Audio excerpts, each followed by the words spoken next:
All right, we're just waiting for some participants to come into our room.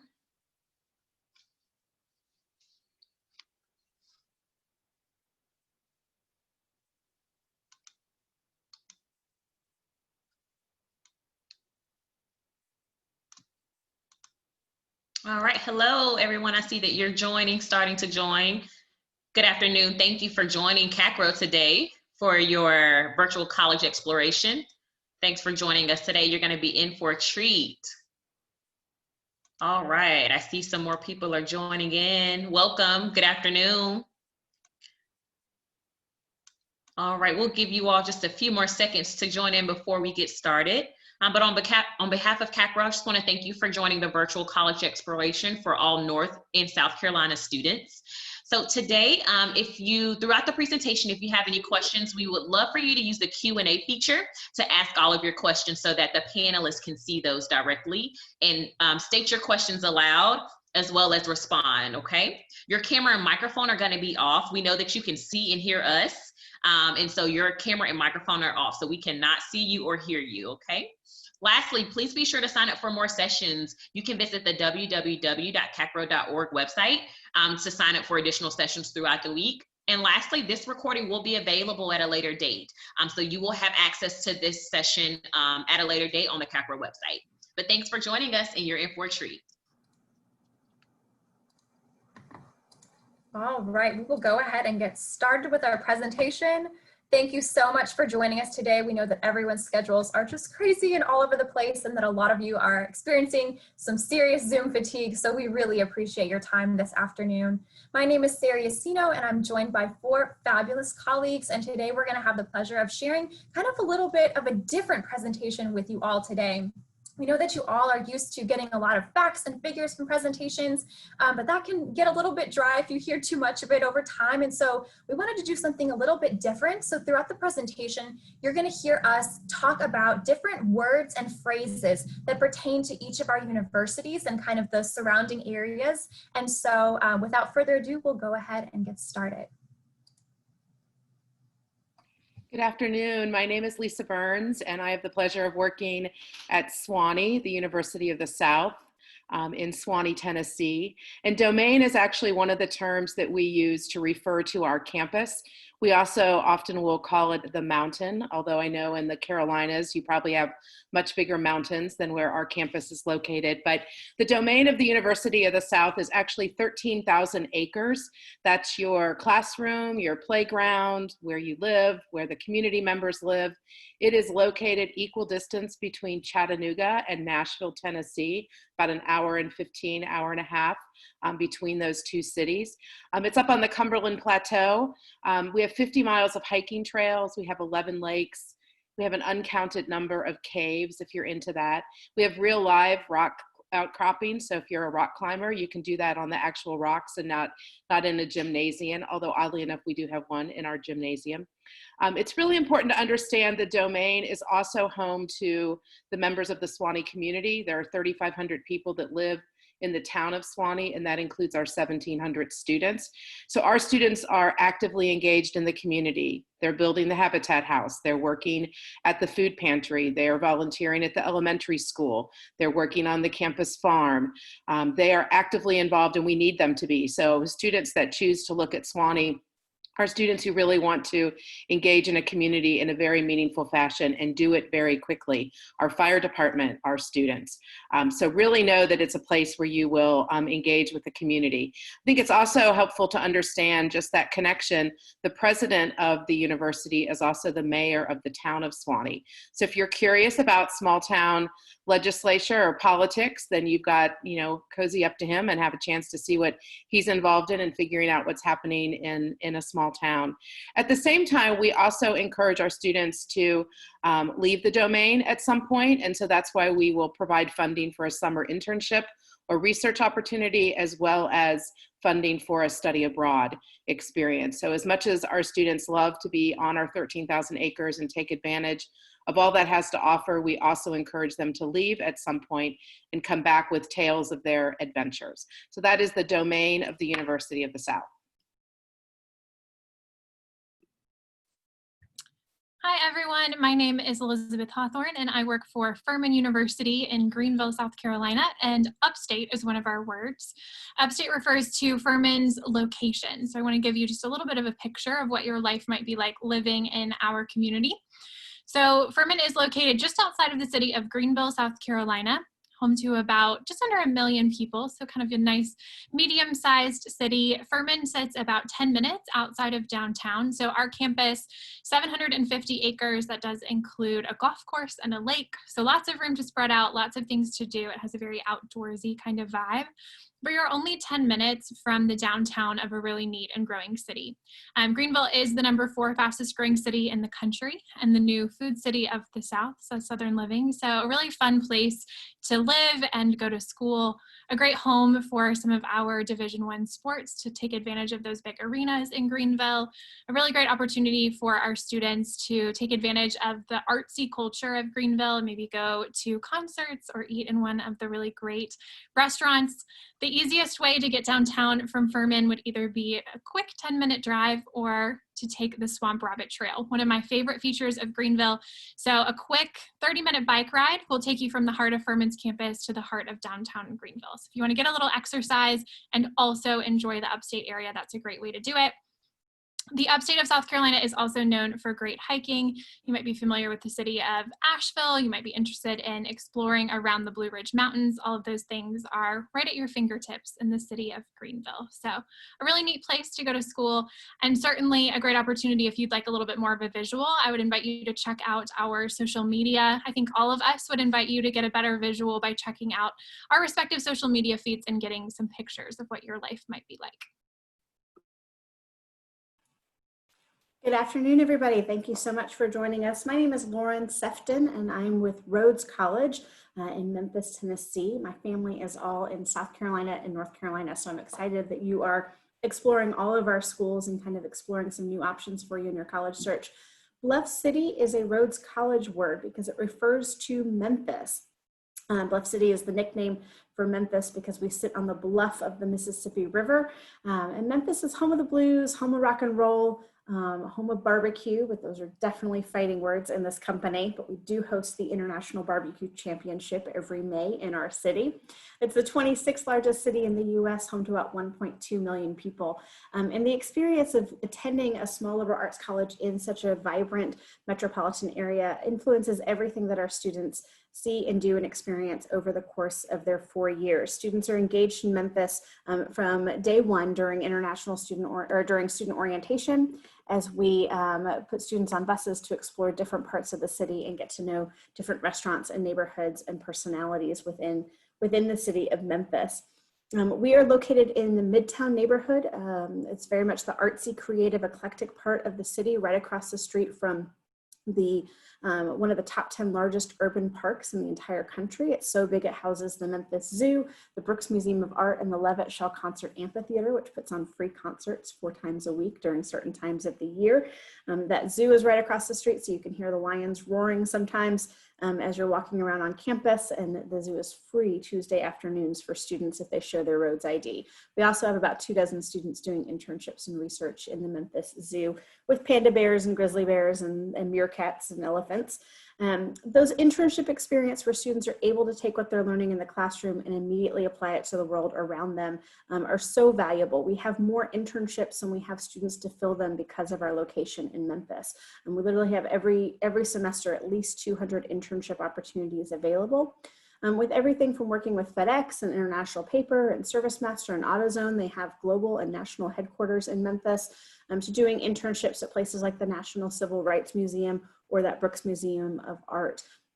Students also take advantage of the Bluff City for entertainment and fun things to do on a Friday or Saturday night, whether it's enjoying the AAA baseball games or professional soccer games, the NBA games with the Grizzlies downtown, enjoying some live blues music on Beale Street, or taking advantage of many of the theaters, the ballet, and the operas within the city. And we're able to give students reduced price or free tickets, usually $2 or $5 to a lot of those events. So students are really able to take advantage of living in an affordable and accessible city, but certainly a city with soul. That's the Bluff City of Memphis.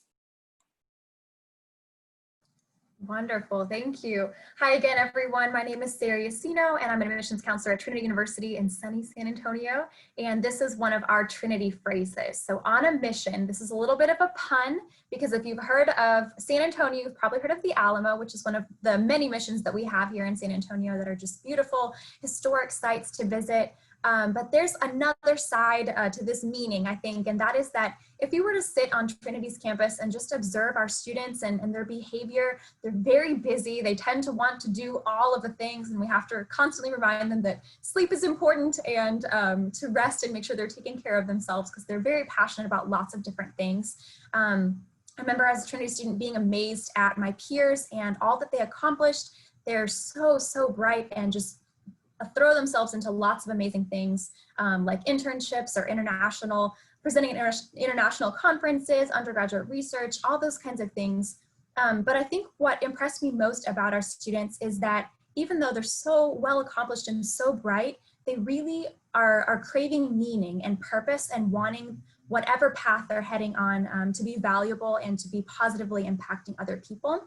And so we see this in a lot of different ways. Our students, probably one of the biggest ways that they like to get involved on campus is through our community service projects. They love intertwining themselves with our San Antonio community. And one of my favorite things that we have on campus is one of our living and learning communities called Hope Hall. It stands for Homelessness Outreach Pursuing Education.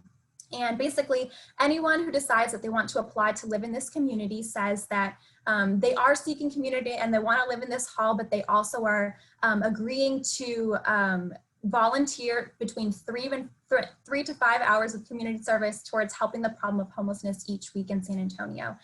So just a great example, I think, of how students are really well balanced and really craving meaning and just wanting to give back and use their Trinity education to benefit the world and to fight for social justice. Good afternoon, everyone. My name is Zaire McCoy, and I have the great pleasure of working at Rollins College in Winter Park, Florida. So greetings from the Sunshine State. I, too, just want to offer a quick note that I was a privileged citizen of the great state of North Carolina for about 20 years before moving down here to Florida. And so I'm excited to be with my colleagues and you today. So gateway is a Rollins word. And so essentially it's our signature approach to preparing students for meaningful lives and productive careers, which is connected to our mission. Rollins Gateway combines our interdisciplinary curriculum with high impact practices outside of the classroom, and it integrates, a mentorship model, creating a personalized pathway for you that empowers you as a student, right, to chart your own course and potential in your professional success. Gateway has 4 pillars that we focus on. The first is a future-proof education. The second is liberal arts in action. The third is mentorship mastered. And the fourth is Rollins results. So Gateway.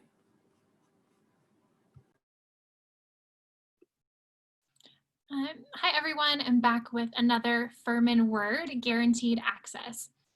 So guaranteed access is actually a reference to something called the Furman Advantage, which is essentially the promise that Furman makes to you about what your college career will include.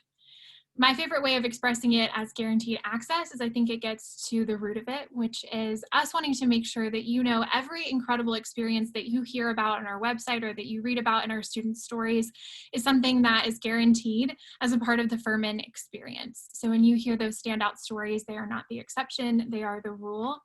A few kind of smaller promises included in that larger promise would be first our promise of a personalized 4-year pathway.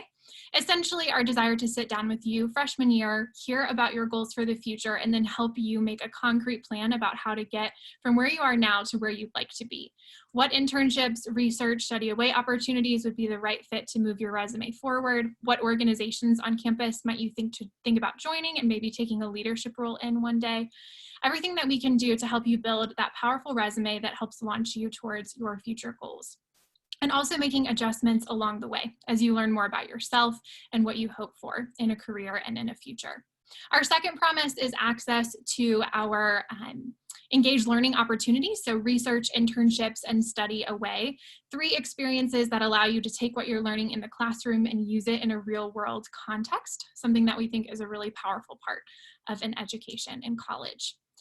We do guarantee the opportunity to be a part of those programs. We also provide summer funding for research and internships. So stipends called Furman Advantage grants pay you about $3,500 to take on an academic summer experience like research or internships, hopefully encouraging you to think about that as a paying summer job and empowering you to say yes to that opportunity.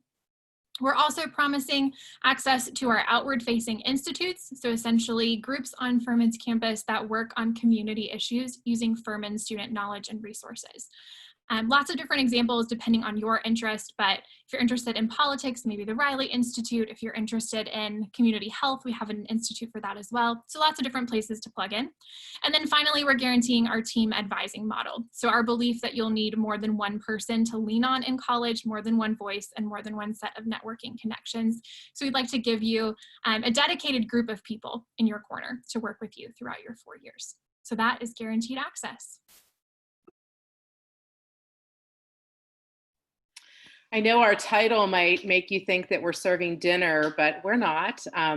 We just titled Sweet Tea and Barbecue because we thought maybe, that would be of interest to you as you were looking to learn about some different schools.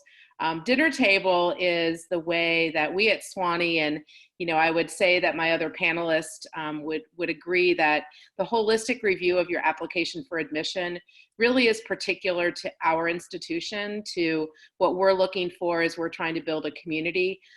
The group of schools here, we're looking to build a community to come and live with us, if you will, for 4 years. But just think a little bit bigger, and perhaps it's because we're on all this property at Sewanee, we can have this large dinner table, and let's say it seats 500 students. And so that's the size of our freshman class each year that we're aiming towards.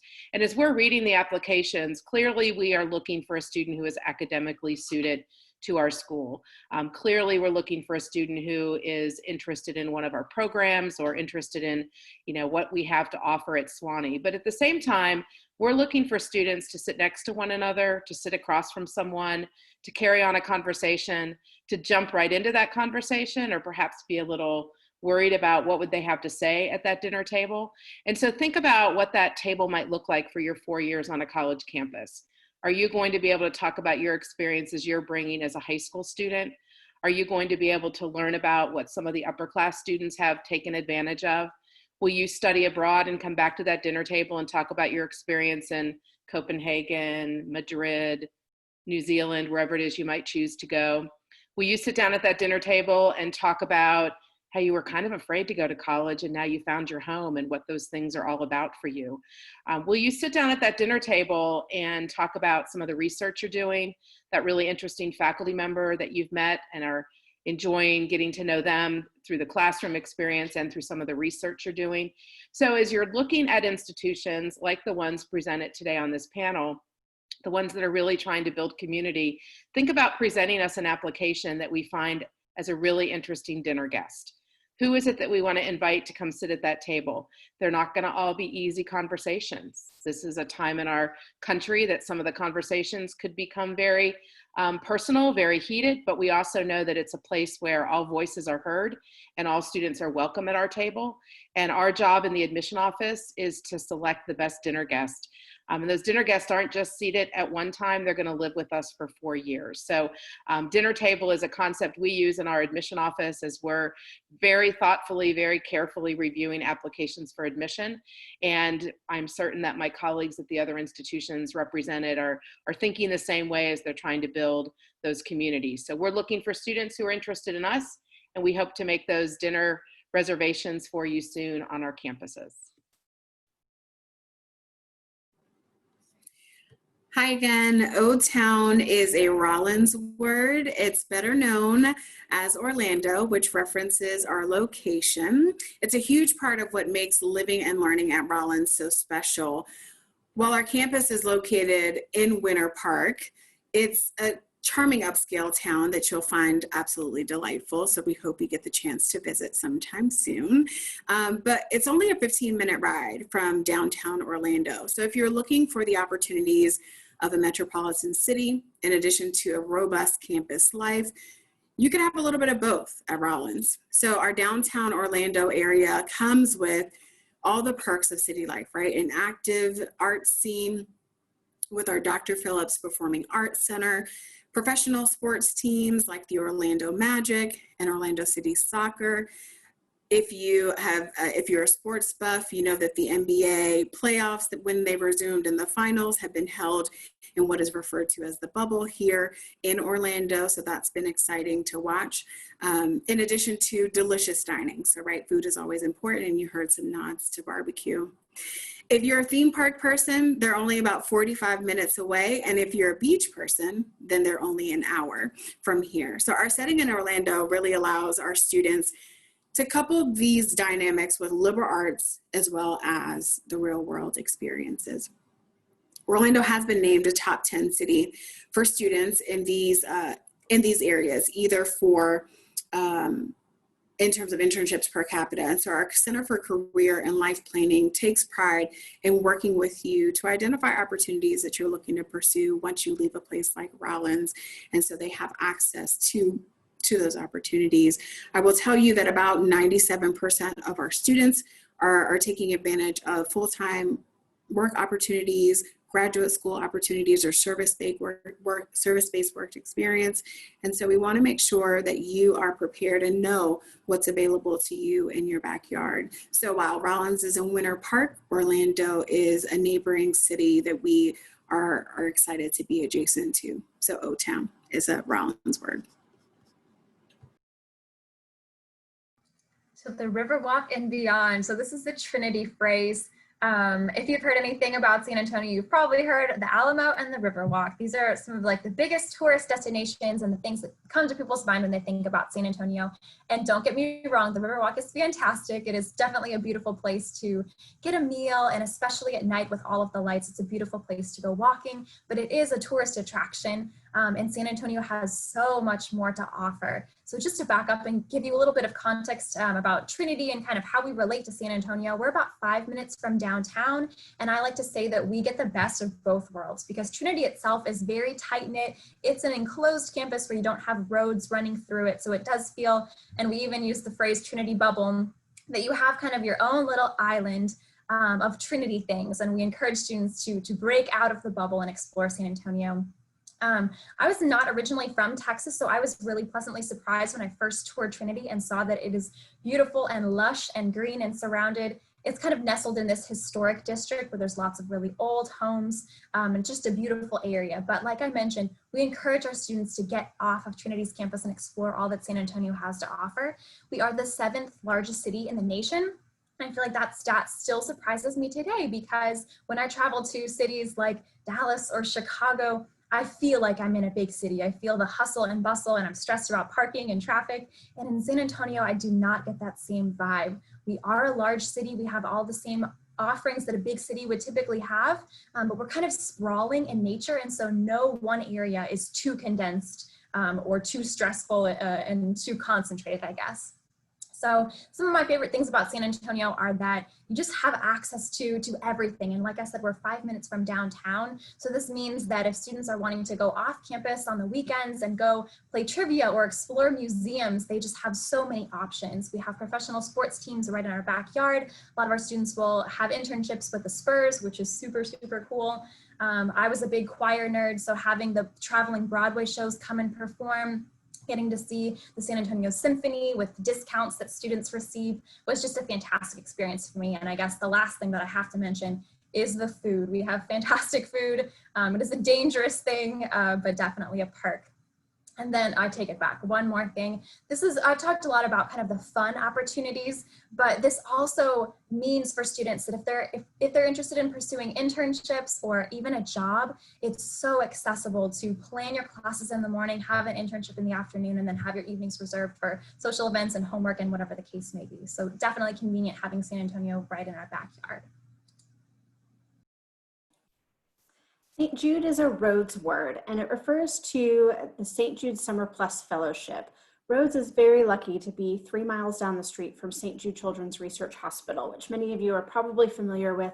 They treat patients from all over the world, and it's not your typical children's hospital. St. Jude's entire mission is to find cures for catastrophic childhood diseases. They're most well known for their cancer research.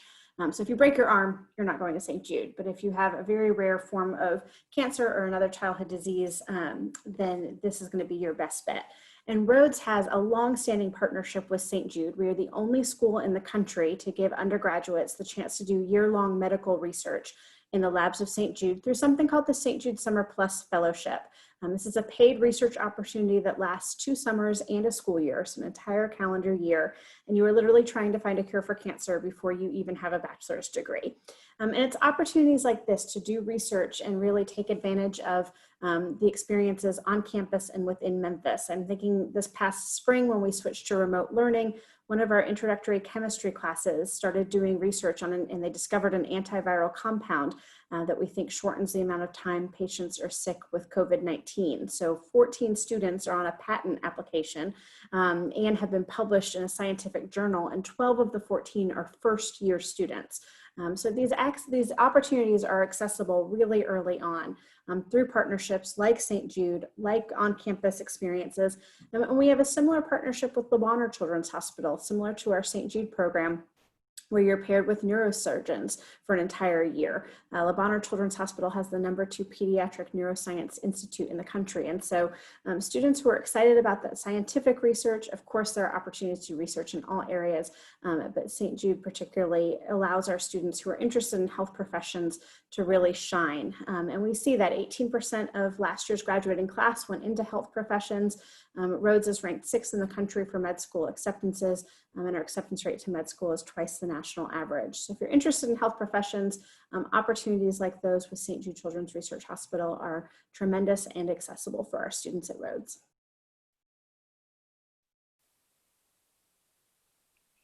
So I'm going to tell you a little bit about Sewanee traditions, and I think, again, our panelists, this is something that, you know, we hold true at our institutions and are unique to each of us, and something that binds us together. You know, our graduates that are out and about in their careers or in graduate programs will run into one another and reminisce about their time on the mountain and many of the traditions.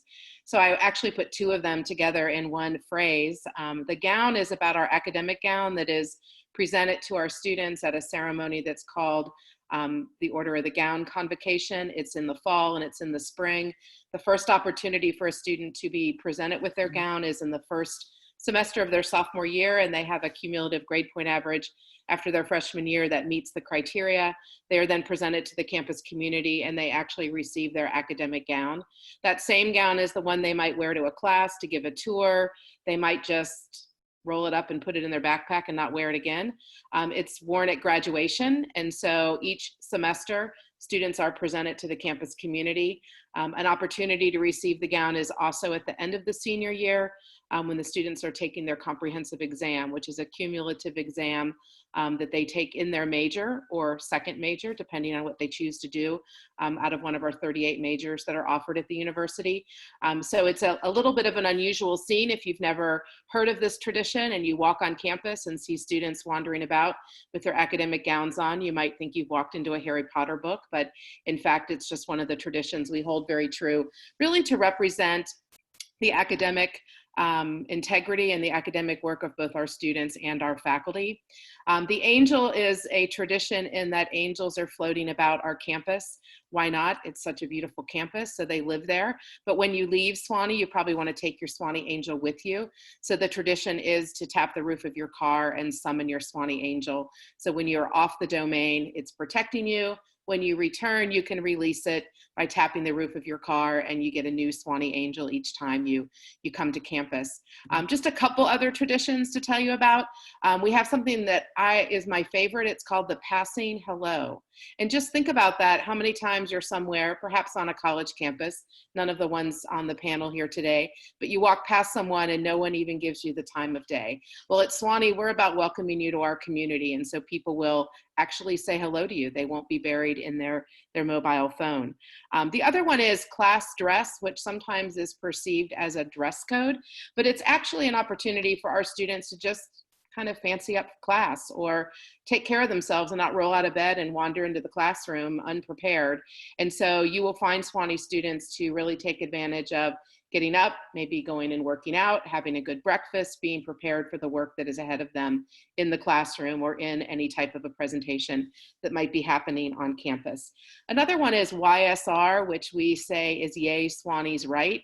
That is heard at any of our athletic events. We're Division III in athletics, and so cheering on our teams when we're back in season and able to do those things. You might hear YSR, you might see a sticker on someone's car. And then we think we might have a new tradition starting this fall as we invited our students back to campus, back to our bubble up on the mountain. We have about 92% of our students are back studying on campus. And we asked them to add something to their packing list, and that was a camp chair. And so students arrived with their own camp chairs. They're tying them on their backpack. They have them with them. So at any opportunity, they might run into some friends and sit socially distanced and have a conversation. They might find their camp chair to be a little bit more comfortable than the chair that's in the tent in an outside classroom. So we think we might have the start of a new Sewanee tradition. And you think about, that's what we're looking for in students that are arriving on our campus, is those students who are willing to engage in the traditions we hold true, but also challenge us to perhaps build some new traditions. So if you can see my Sewanee angel fluttering on my shoulder, then you are a great Sewanee applicant for us. Constructive collision. So this is a Trinity phrase, and this was what one of our architects had in mind when constructing one of our buildings on campus that's called the Center for the Sciences and Innovation. This was a huge undertaking a couple of years ago. It was a $124 million project to put all of our different science departments in one building, because the goal was for them to be constantly interacting with one another. We know that in the real world, people are not siloed, just working with other engineers if they're an engineer. They are constantly pulling contractors and other experts into their projects. And so we wanted to make this really intentional and for our students to be relying on one another.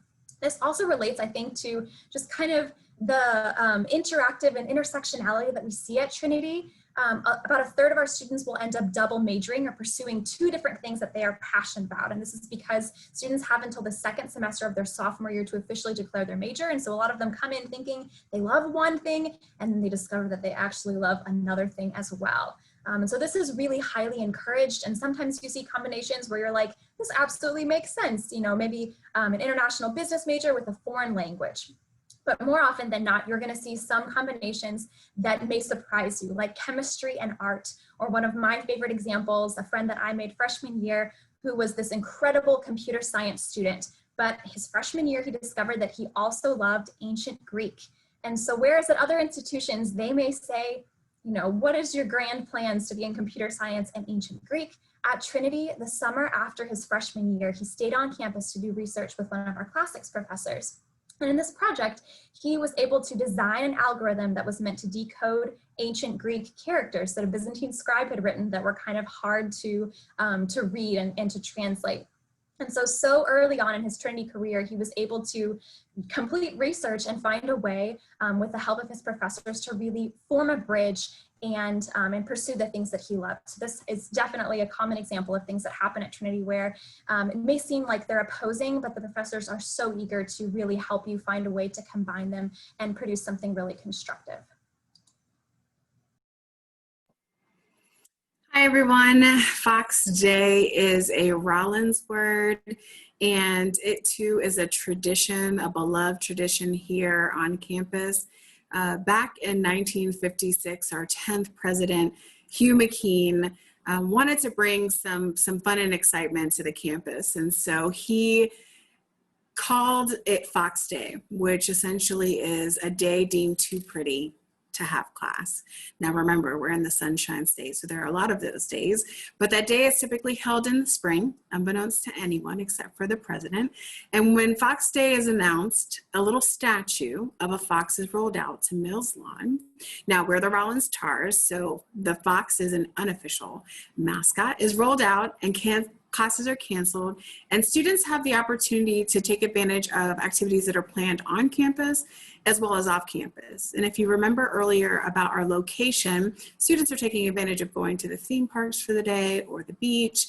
Some of them are actually just trying to catch up on some work. But the important thing is that we all come back and gather as a community for a huge barbecue on the lawn. And so when I say barbecue, I'm talking about like a cookout on the lawn. And so our students, faculty, and staff come together and really reflect on an amazing semester before they usually head into the exam period. So here at Rollins, we love Foxton.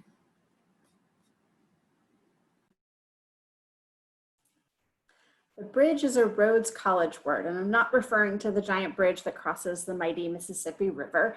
The bridge is our student-run street newspaper where students help write, print, edit, publish, and find sellers for to provide a voice and a means of income for the homeless population in the city of Memphis. And it is the only student-run street newspaper that we know of in the world. And I think it's indicative of this hallmark of community service. Rhodes has received national recognition for community service efforts. I have no idea how anybody tries to figure out the #1 most community service-minded school in the country, but that's what I'm going to shout from the rooftops. And I think you're going to find that at all of our institutions, there's a sense of giving back to the world around you and helping others. And at Rhodes, our students are no exception. We have the longest continually running student-led soup kitchen in the country. We have the first collegiate Habitat for Humanity chapter to complete a house. And of course, the bridge is another opportunity. Memphis as a city has more nonprofits per capita than any other city in the US. And Rhodes students partner with over 150 different organizations in Memphis. So truly you can make your mark on the world in lots and lots of different ways. You'll even do it as part of your classroom experiences. You might be in a Spanish class that goes to provide medical translation services to local hospitals. You might be part of environmental science class that helps clean and clear out some of the pathways and trails in Overton Park, the old growth forest of Overton Park across the street. You might be part of a psychology group that's helping out with one of the community centers in North Memphis.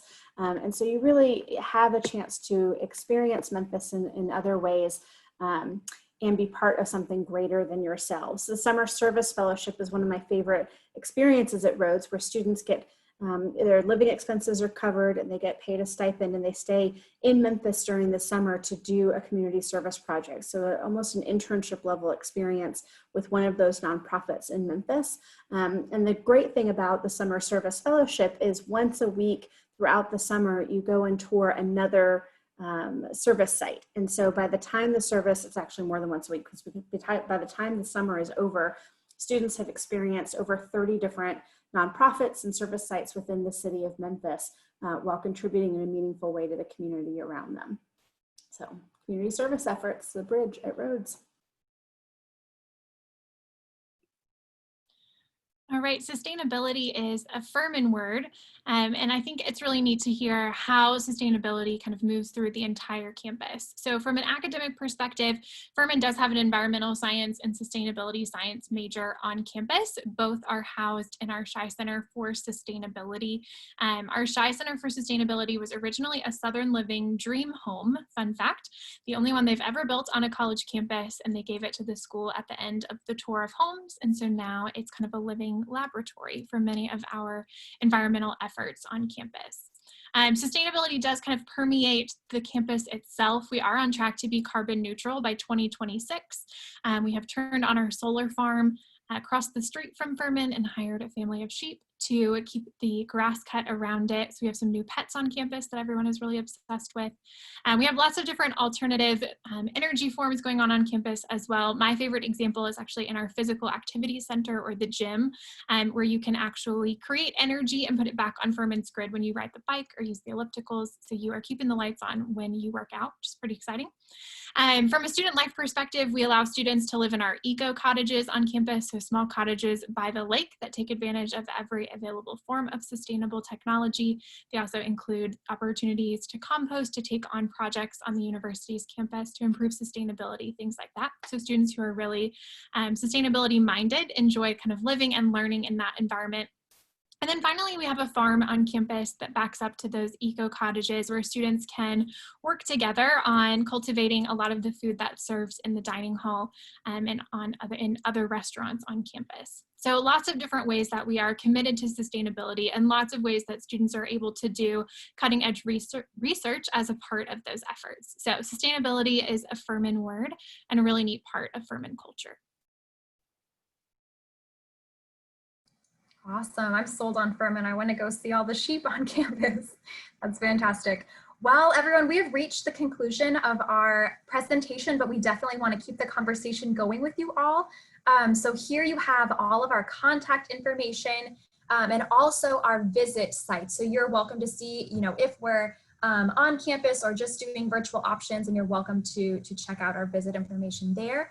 But we would love to turn it over to you all and see what questions you have for us. So please take advantage of the Q&A function. I think we have about 5 minutes left, so we'd love to spend that time answering your questions.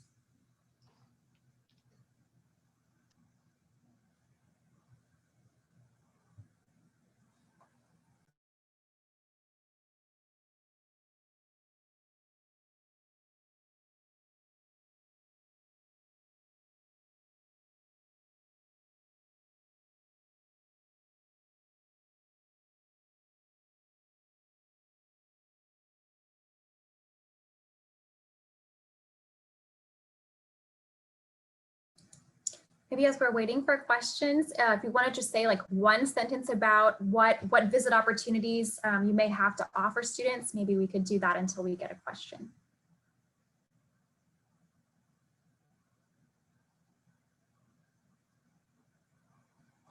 Oh, we have questions.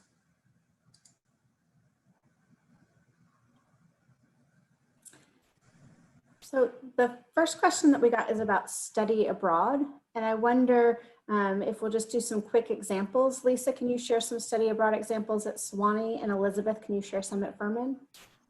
Sure. So at Sewanee, we have 200 on a list that are approved that we will, there will be no additional charge to a student except for their airfare and souvenirs, of course. But some of them are Sewanee run. So a faculty member, Catherine Mills, takes a group to Paris every fall, and another faculty member takes a group to Madrid. Those are university-sponsored study abroads, and there are other options that way as well. And then there are ones that are connected to universities all over the country and the world. So I think it's a student determining where it is they want to go. Maybe they want to return someplace, or they've always dreamed of going someplace. I think they have to think about too, are they looking for the academic experience, or the cultural experience, or more of an internship or research experience? And then they have to figure out, is it fall semester or spring semester? That might have to do with their athletic commitment or other commitments that they have on campus. We've had students go everywhere but Antarctica. And so it's really just a student determining, do they want to go with their classmates at the institution, or do they want to go someplace and meet students from other places? And they are semester programs in the junior year.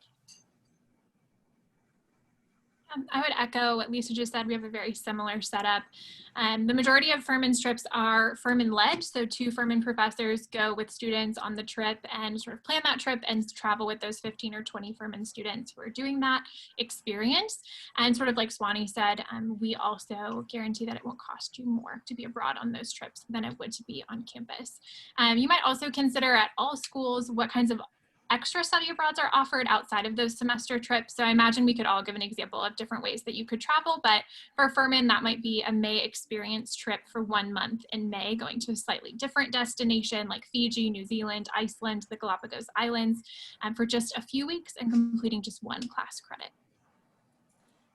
And with just another minute or so left, we've got a great question about the social life on campus. And so I encourage you to explore our virtual visit so that you can actually interact with current students and talk about what the social life is like on each of our campuses. But Sarah, maybe you could talk a little bit about, in like a sentence, the social scene at Trinity, and Zaire, perhaps a little bit about sports and athletics and how that integrates into social life. Definitely. So just very briefly, I would just say that there's no one type of Trinity student. There's so many different ways to get involved. And I encourage you to connect with us, because we'll be more than happy to put you in contact with those students if you have specific questions about their experiences.